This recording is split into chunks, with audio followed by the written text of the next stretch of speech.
प्रभु यीशु के नाम में आप सबको अनुग्रह व शांति बहुतायत से मिलती रहे, आमीन। लूका रचित सुसमाचार उसका 13वां अध्याय और 10 वचन से लेकर 17 वचन में एक कुबड़ी स्त्री के चंगा करने के विषय में लिखा है। ये कुबड़ी स्त्री आराधनालय में सब्त के दिन वहां पर थी और सब्त के दिन यीशु मसीह आराधनालय में उपदेश दे रहे थे, प्रभु के वचन सुना रहे थे, अपने वचनों से वो लोगों को तृप्त कर रहे थे। और ये स्त्री वहां थी, ये कुबड़ी हो गई थी क्योंकि 18 वर्ष से ये दुष्टात्मा से ग्रसित थी और दुष्टात्मा ने इसको 18 वर्ष से बांध करके रखा हुआ था और दुर्बल करने वाली दुष्टात्मा ने इसको बांध करके रखा था और ये कुबड़ी हो गई थी। और वचन में लिखा है किसी भी रीति से सीधी नहीं हो सकती थी, किसी भी रीति से सीधी नहीं हो सकती थी। प्रभु ने उसको बुलाया, प्रभु ने कहा, हे नारी तू अपनी दुर्बलता से छूट गई। और तब उसने उस पर हाथ रखे और वो तुरंत सीधी हो गई और परमेश्वर की बढ़ाई करने लगी। प्रभु का बहुत धन्यवाद हो।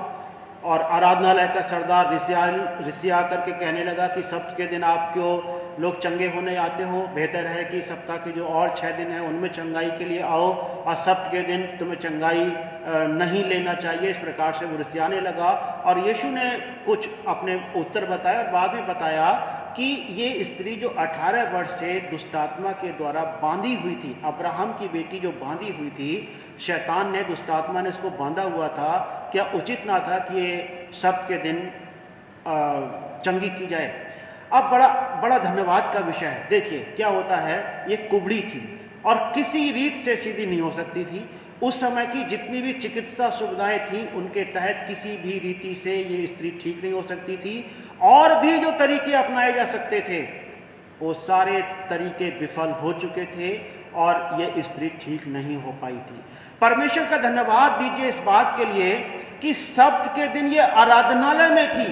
ध्यान देने की बात है, कुबड़ी थी और सब्त के दिन आराधनालय में थी। एक कुबड़े इंसान का चलना फिरना कितना कठिन होता है, वो भी तब जब 18 वर्ष से दुष्टात्मा, दुर्बल करने वाली दुष्टात्मा शरीर में लगी हुई हो और वो सीधी नहीं हो सकती थी, झुक करके चलती थी और कुबड़ी हो गई थी। मतलब वो उसकी निगाह नीचे को, जो दृष्टि, आंखों की दृष्टि है, वो जमीन की तरफ को ही कर करके ऐसे शायद वो किसी डंडे का भी सहारा लेकर के चलती हो।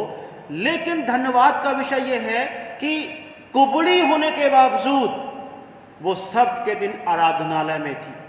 और ये संदेश उन सब भाई बहनों के लिए है जो रविवार की आराधना, साप्ताहिक आराधना को महत्व नहीं देते। ये स्त्री क्यों अपनी दुर्बलता से छूट गई? क्योंकि ये आराधनालय में थी। आज हम कह सकते हैं चर्च में थी, उस आराधनालय में थी जहां यीशु मसीह प्रचार कर रहे थे। आज प्रभु का वचन सैकड़ों, हजारों, लाखों, करोड़ों सेवकों के द्वारा प्रचार किया जाता है, पूरे संसार भर में प्रचार किया जाता है। लेकिन क्या जो बीमार लोग हैं, परेशान लोग हैं, इसके जैसे उत्साहित हो सकते हैं? क्या इतने ज्यादा हिम्मत वाले हैं कि कुबड़ी होने के बावजूद ये आराधनालय में चली गई? बीमार, परेशान। आज तो अगर आप देखो, बड़े दिन के टाइम पर, क्रिसमस के टाइम पर, ईस्टर के टाइम पर, गुड फ्राइडे पर, ऐसे समयों पर चर्च भर जाते हैं।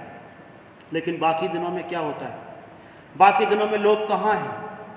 लोग क्यों रविवार की आराधना को छोटा समझते हैं? चर्च की आराधना, रविवार आराधना को क्यों महत्व नहीं देते? ये स्त्री महत्व दे रही थी, जबकि ये चलने फिरने में भी निश्चित रूप से असमर्थ रही होगी, इसको असुविधा होती होगी, लेकिन इसने परमेश्वर के वचन का आदर किया। ये सब्त के दिन आराधनालय में थी और प्रभु ने इसको चंगा किया। प्यारे भाई बहन, हो सकता है कि आपकी चंगाई, आपकी आशीषें इसीलिए रुकी हो कि आप चर्च से बाहर हैं। रविवार की जब आराधना होती है तो आप चर्च अगर नहीं जाते, आप, परमेश्वर आपको बुलाते हैं, यीशु मसीह आपको बुलाते हैं, रविवार की आराधना में चर्च में आइए, प्रभु आपको आशीषित करेंगे। प्रभु आपको आशीष दे। सबको जय मसीह की।